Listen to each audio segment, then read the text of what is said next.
Welcome to the Why Not Today podcast, where we celebrate courage, determination, and the power of saying, why not today? I am your host, Leslie Kane, and in each episode, we dive into inspiring stories of individuals who have taken bold steps, faced their fears, and embraced the possibility of today. From entrepreneurs to artists, dreamers to doers, we explore the moments when when they said, enough waiting, why not today? Join me as we uncover the heartwarming, the audacious, and the transformative. Whether it's pursuing a lifelong passion, overcoming obstacles, or simply choosing joy, our guests share their journeys and inspire us all. I started this podcast in honor of my father, Patrick Kane, who often said, why not today? And remember, you're just one decision away from changing your life. And today, my guest is Renee Ventrice. And I think the first time I met you was at the Spark Gala. Oh, that could definitely be. That was a I think wonderful that was night. it. I And think so it was too. because Lisa Adams, who's a good friend of mine, she's like, you got to know Renee. And I really follow, like when people tell that to me that I know and I trust and I like, and they tell me I need to meet someone, then I follow it. And not with everybody, but it's got to be that trust thing. And I'm like, all right. And I met you and we had so much fun. And I was there with my date that night was my sister Amanda, who has Down syndrome. And you were just so kind to her. And we just had so much fun. And then of course we've Here's done the a problem. call and I keep seeing you and love your story and everything about you. And there's so many parts to you. So we could probably talk for hours, but we're going to keep it short. So Renee, welcome to the Why Not Today podcast. So share a little about you and a fun fact that we might not know. Oh my gosh, fun fact. That's always a hard one. Thank you so much, Leslie. And I'm so glad Lisa put our universes together. Let's see. I've lived in Loudoun County for over 20 years.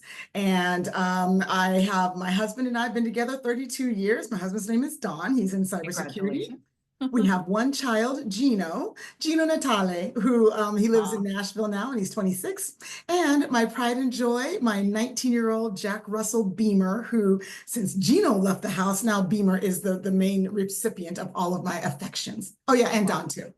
And we have matching dogs. I have a new Jack Russell.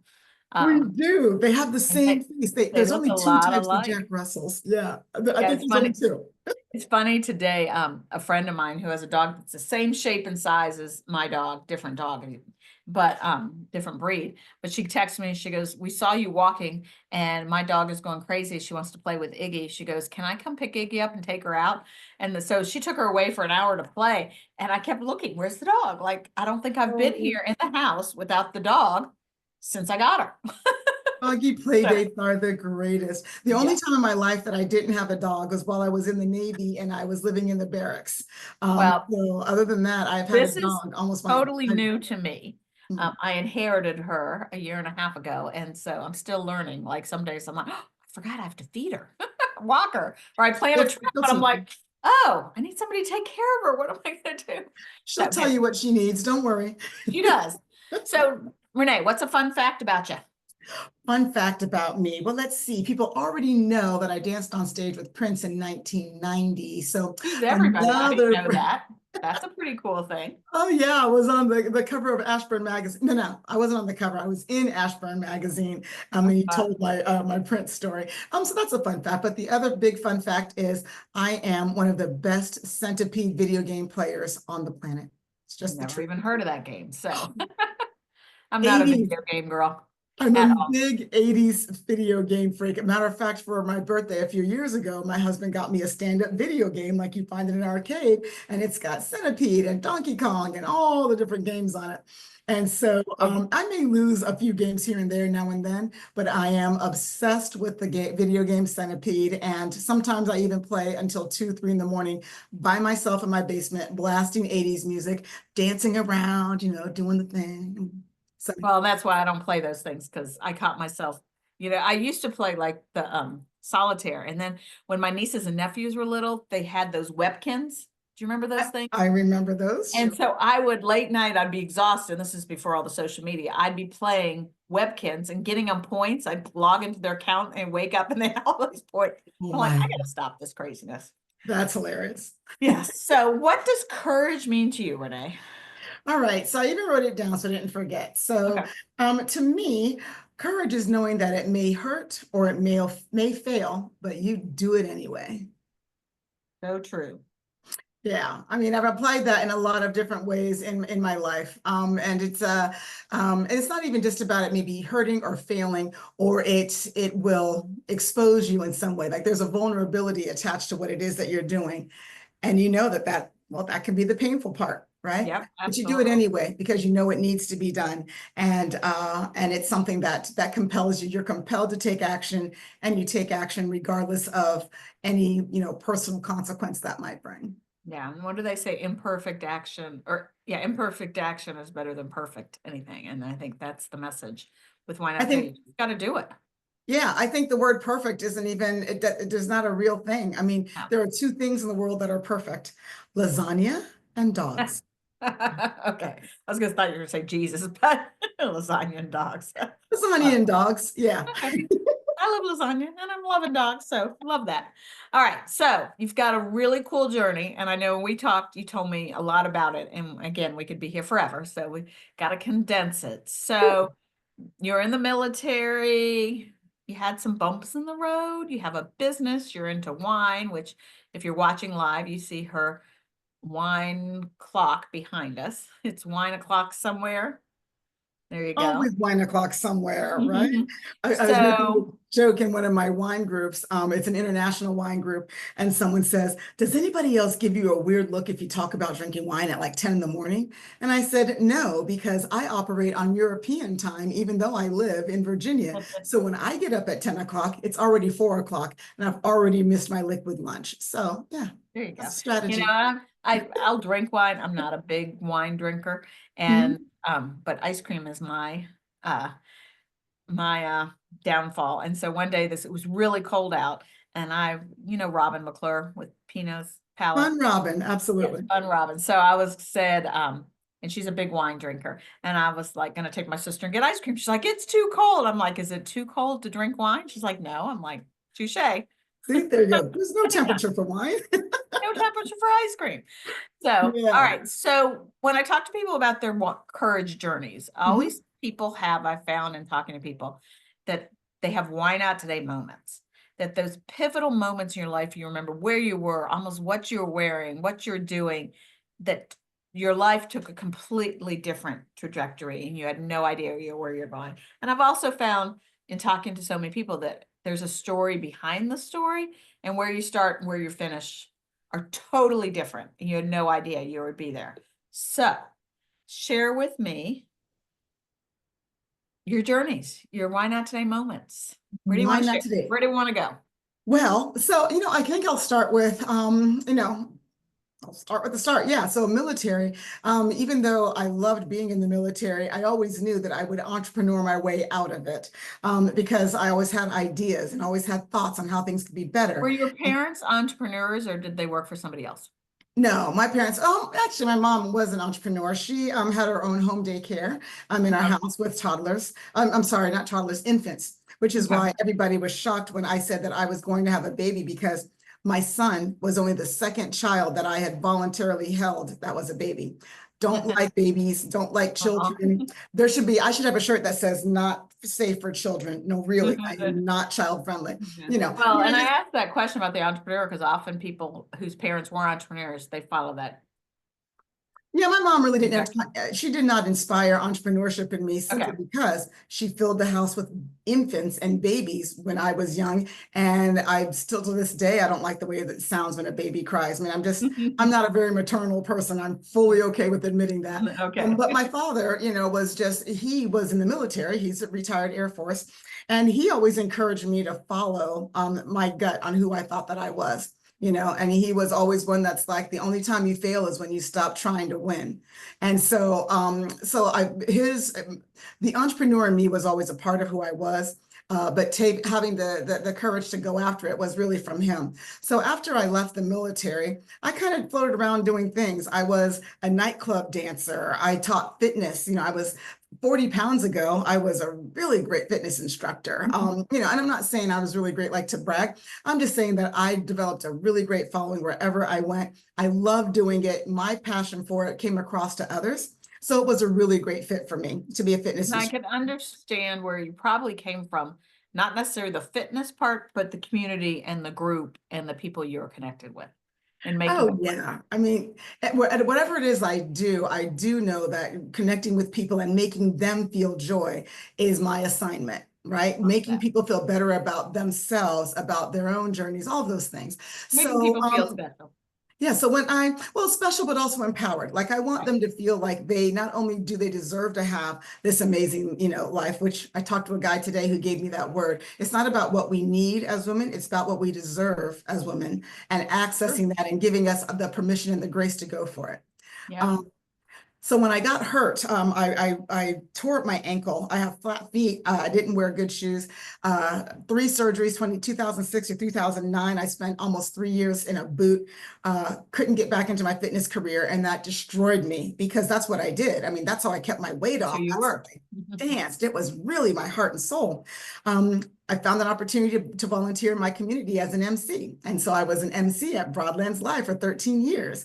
Wow. And it was awesome right here in my neighborhood, bringing bands and sponsors and all these things together. So now I start to develop this reputation as somebody who cares about the community. And because of all the work I did to grab sponsorships, now the businesses knew me and they knew what kind of an advocate I was. Fast forward to I start writing reviews. The reviews were really well received. I did it under a pen name. And I just knew that I loved to write and I knew that I loved community. Wine kind of came about very organically. I took a sip once, realized that it paired with food, realized that it wasn't just the same as like orange juice or grape juice. This was an experience. And so again, that started to flourish. I did a wine tasting once and I described one of my stories, which was, I'll tell you how I was courageous for the very first time. It was when I was about 7, 8 years old. Couldn't ride a bike. We couldn't afford bikes, so nobody in my family even owned a bike. So when my sister had one for a while, anyway, didn't know how to ride a bike. My friends take me to the top of the hill by our house and said, okay, Renee, just get on and just pedal and the bike will stay up. You'll be fine. You can do it. You can do it. And I was like, okay, I can do it. I mean, I had no reason to think I couldn't. They let the bike go and I'm pedaling and I can hear them cheering. And I'm like, I'm riding a bike. I'm riding a bike. I don't know how to stop a bike. They didn't tell me that part. So it's summer, it's July in Nebraska. It's 95 degrees out. Now I'm scared to death because I'm getting to the bottom of the hill and I don't know what to do. And I end up steering it into a car. I fly off the bike. My mouth is open because I'm screaming. I get all these hot rocks and tar and grass in my mouth. And so I'm crying, I'm screaming, I'm spitting all this stuff out of my mouth. Well, that sip of that wine reminded me of that moment. And so I Okay. said that, yeah, I said that to the guy and he like gives me this really weird look and he pulls the tasting notes out of the drawer. And in the tasting notes, I'm not good at these things, but in the tasting notes, it says hot slate and, slightly tar-like on the finish and fresh mown grass, and all the things that I had experienced on Oh, that. wow. It made me realize that I had a taste for the things or a way of finding these things in wine. So that's Right. what brought me to today. This book that I'm writing about wine, it really is about wine and the relationship that you have with it, but also how it also correlates with relationships you have with other humans and animals. That's awesome. So So, writing a book, was mhm. it something you always wanted to do? Is it Yeah. something that you've been working on for a long time? Was it a moment that you're like, I'm writing a book? Where did that come about? So yeah, so I've written since I won a contest when I was 7 years old. That was a big time. 1977 was a big year, but I won a creative writing contest way back then. So yes, I've always written. I've got probably 10, 15 published articles in different magazines, and then I also write for our local magazine in Broadlands. So I've always written, and a book has always been in me. I started writing a book almost 20 years ago that I never finished because I didn't know what the character's next move was. This book came about this book was my why not today moment. Even though I owned Cork and Keg Tours, a winery brewery tour company for 7 years, made it very successful, award winning. When it was time to sell, I knew it was time to get, to let somebody else grow what I had built with my husband. The coaching came very organically, but I've also always known that that was just another part of me, but it wasn't it. This book, Okay, so go back. So yeah, you were in the military, yep. and then you were doing cork and keg tours Oh, there's 20 years in between that, but yeah. in athletics, and then you were doing. So how'd you get from keg tours to coaching to So, wine? yeah, so during COVID, we had to shut down the business. We had to close our doors. Luckily, we always kept, if I ever had business advice for anyone, it's keep 3 months of operating capital in your bank account at all times. Yeah. So we were like, well, let's write it out and see what happens. I was bored, right? I'd already quit my day job. I used to be the VP of marketing for a pet spa company, pet spa dog walking company. I quit that job to do Cork and Keg tours full time. I had planned on franchising Cork and Keg tours in 2020. And then COVID came along and said, no, you're not. Nope. So I was bored. And Which I started, 2020 was a big why not today moment for so many people that they pivoted. it Like, was, and I what's thought, next? yeah, and I thought that was my big moment, but it wasn't. All it did was just make it easier to come back to the tours. But during that time, I started mentoring people. I was in the collective and I saw a lot of entrepreneurs that were, I'm going to give up. I can't do this. This is hard. I don't know what to do. And I'm like, I'll help you. I was coaching people either for free or for a donation to Veterans Moving Forward, a charity that I'm very, close to. And they train service dogs for veterans in need. So I was mentoring and all this, and getting donations for the charity just to keep busy until I could start doing tours again. But then by the end of 2020, someone came to me and said, you are a really good coach. You should do this. And I was like, I don't know about that. I just like to help people. 2023 came along and I was approached by somebody else who I respected a lot in the coaching industry. And she said, just come to this retreat. So I went. And a coach was born. It was very difficult because I had to strip away a lot of my self-doubt, a lot of my self-limiting beliefs. I had a lot of that to go through. In fact, 2023, most of the year was spent getting to know myself and valuing the things that I brought to the table so that I had the confidence to coach others. Well, I think the whole coaching world, which I'm finding too, and I talked about this on my third anniversary episode, I had somebody interview me, and you're selling tours, you're selling dog grooming, you're selling things. You're helping somebody else sponsor, all those things are easy. But when you try to sell you, oh it's not yeah, always as easy. So, and yeah. although we have amazing experience and credentials and knowledge, and everything we've done has brought you to the place you are, Yeah, but it's hard to put a price tag on you. right. That is really the hard part. And what really was funny was all the things I was telling my clients I needed to do, I actually had to do myself. So I really had to become my own first. Isn't that always the truth? Like It whenever is. we're It is. teaching, it's like, oh, stepping on my own toes. Well, so people have been telling me for years, ever since they started seeing me do these wine events. So again, during COVID, I was online in my van, drinking wine by myself, doing karaoke by myself because I had this beautiful tricked out Sprinter in my driveway. So yeah, so I would go out there and party on my own. People saw me doing that, and restaurants then started coming to me and asking me to do tastings for them and pair their things. Well, when I was doing that, I wasn't doing just a standard tasting. My tagline became pair wine with life and all the experiences beyond the glass.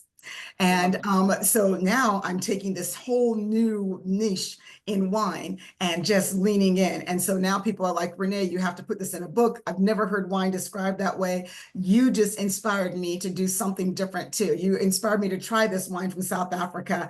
I'm not afraid to pick up wine from a different shelf now, So I kept getting more and more of that feedback. And then I was talking to a guy who I was actually just trying to get a gig speaking at one of the conferences that I speak at. I speak at a global tourism conference. It's been twice now. I was trying to get him hired. And in that conversation, he talked about his book journey and that he was starting a publishing company. And through all of that, and with the energy just zinging around the room, I'm like, all right, I'll be one of your beta. I'll be one of your betas in your cohort for tourism books and coaching. Let's go for it. And so I made a decision. What day is today? I made a decision in 81 days, my book will be out. I have barely started writing it, but it's all here. We're doing all these things. I'm like, when do I write? And they're like, not Oh, yet. you haven't written the book yet? I knew I liked you for a reason. I was, Talk about courage. I've got 81 no, days. you gotta, for me, I've got to have a deadline to get it done. I actually was doing an event with somebody and we planned the idea and she said, are you one of these people that you have to set it all up and then set a date, or set a date and get it figured out? I'm like, oh, set the date and get it figured out. And that's where this podcast came about. I had Yeah. the idea, came up with the logo, had vinyls, doing cups, but I hadn't started the podcast. And literally my goal was to start, the first episode was March 5th of 2022, which was Okay. the day my dad was born and the day he passed away. And it's in honor of my dad. And so that was a Saturday, and literally Friday, about 3 o'clock, I recorded my first episode and hit play on Look at that. Saturday. You know, He you was right gotta there have, with you.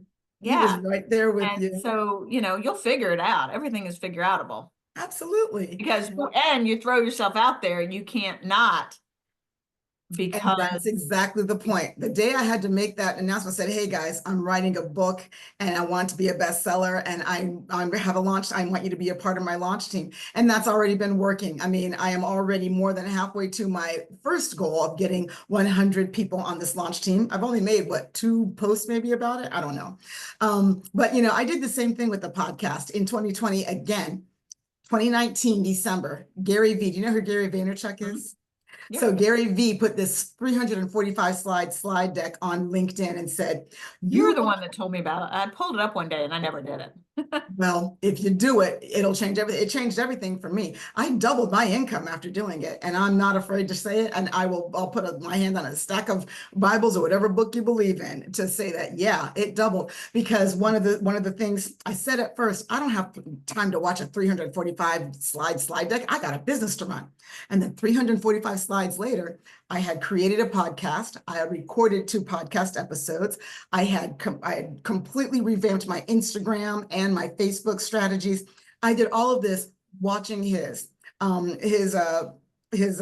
slide deck and incorporating the things that I'd already been doing. So we were very much on the same wavelength in the way that we wanted to do things, but he gave me the knowledge to be able to do things I didn't. And now you can take that knowledge and throw it in Chat GPT and it'll take you seconds to get stuff done. To some degree, but you can't GPT humanization and No, passion. but you can take your ideas and find. Yeah, well, I mean, as an idea person, that's not, I don't, I use it as a thesaurus, and I Yeah. use it for my clients to put together things like psychographics and other things. So there are factual things that I use GPT for, but I don't use it for anything that would try to replace my heart, my passion, my soul, or my originality. You can't use it for that. To give it tangible stuff to my creativity. Yeah. So, but it's just, I mean, it'd be like having a ghostwriter. There's no way a ghostwriter would ever take me as a client because I'm a writer, right? And so GPT does not write anything for me, but they may help me to change happy to glad. And it's got a lot of great purposes to it, but yeah, I don't use it for anything creative. And I don't, look, people who do, I mean, good on them. Everybody needs to have that opportunity to bring it all together, but it's just not how I use it. So, so when we did the call about the book, and he's like, okay, well, these are the things you're doing. I started doing it. As soon as inspiration strikes me, though, I start writing. So I wrote my first chapter yesterday. And guess how long it took me to write my first chapter? Minutes, less than 5 minutes. I was like, oh, I got it. because it's all up there. It's just getting it out. I often plan things like right before I have to do it and it's not that I just like today, I'm like, oh, let's just start thinking about it. No, it's in there. Yeah. And you have to think about it and sleep on it and marinate. Well, and then also when the inspiration strikes, you go for it. And so I love that I have tools in place that I've got a document that I can access on my phone or on my computer at any moment to put my ideas right down there. So it's already been a great experience. What is the name of the book? I don't know. Oh, you haven't decided that. Okay. And when is it coming out? We do know that. I do. Yeah, that in 81 days.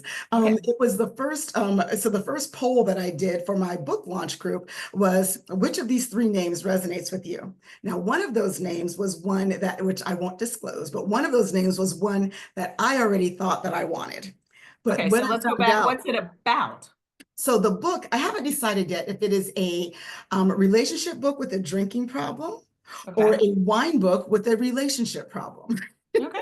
So, So you said 81 days, but people may be listening to this 10 years from now and right before. So what is good the point. date? So the first week of June in 2025 is when this Okay. book will come out. And that is approximately 90 days after I said I was going to do it.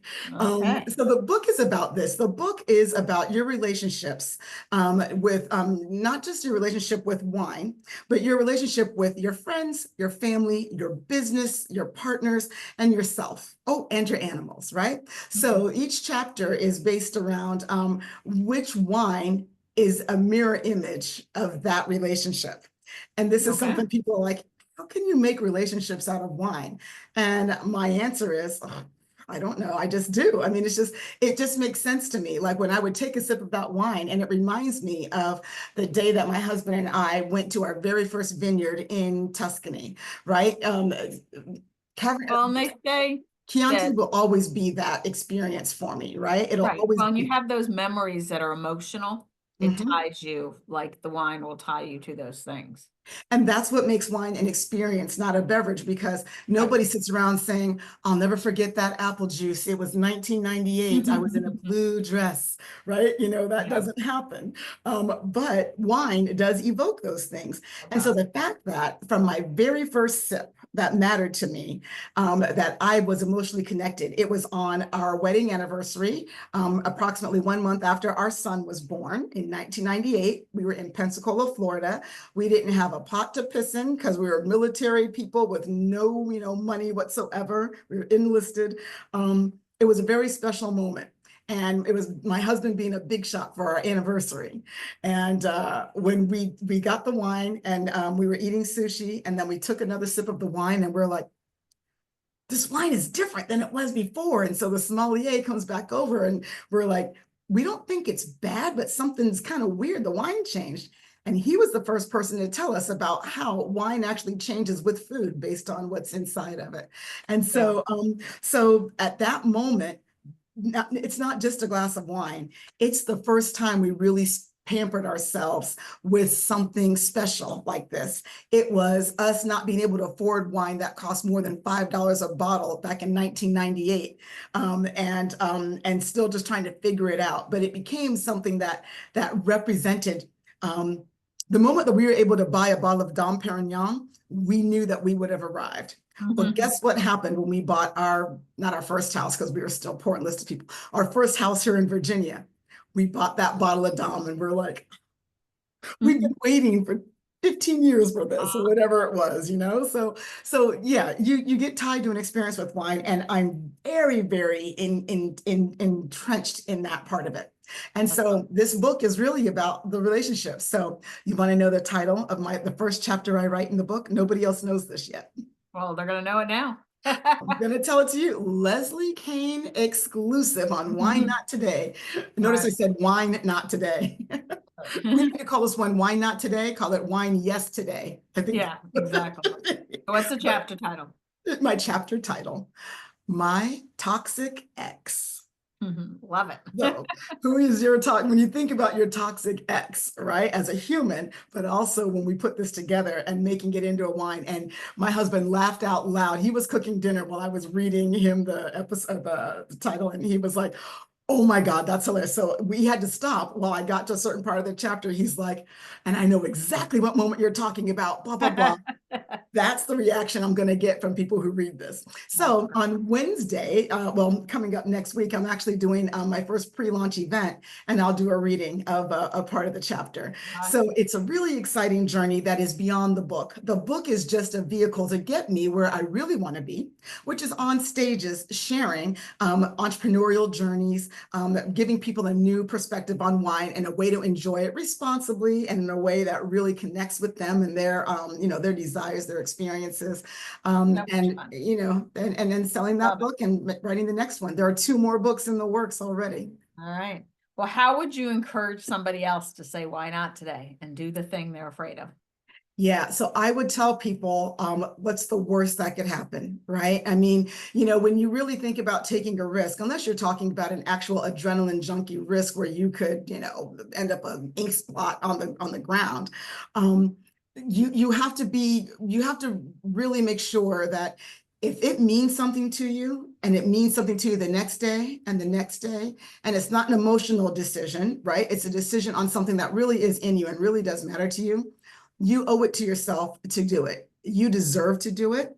And, that little girl inside of you who may be afraid to walk across that bridge, or that little girl who may be afraid to pick up that phone and make that call to that Fortune 500 company for a $5 billion contract, she knows what she's doing. If it came into her universe, she's qualified to Not by be there. accident. And I think, you said not an emotional decision, but I think sometimes we have to pay attention to our emotions and do the things that's leading us. Like it's in your gut. And you just know, you know that you know that you know.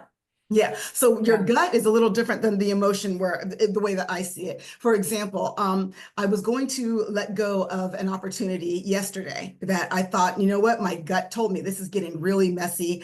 This is going to bring chaos into my life, and this is not a good decision. So when I had the thought, I talked it over with my husband and I said, I'm going to sleep on it. And if I feel the same way tomorrow, then I'm going to do this. So what my emotions and my gut told me yesterday, today my head gave me an actual better solution than just saying no. It actually gave me a not this, but that, because I gave Well, and myself a sometimes, chance yeah, and we need to to let think the about emotions settle. and Yeah. sleep So on it and try not to jump. Well, I always say I try to connect back to my dad.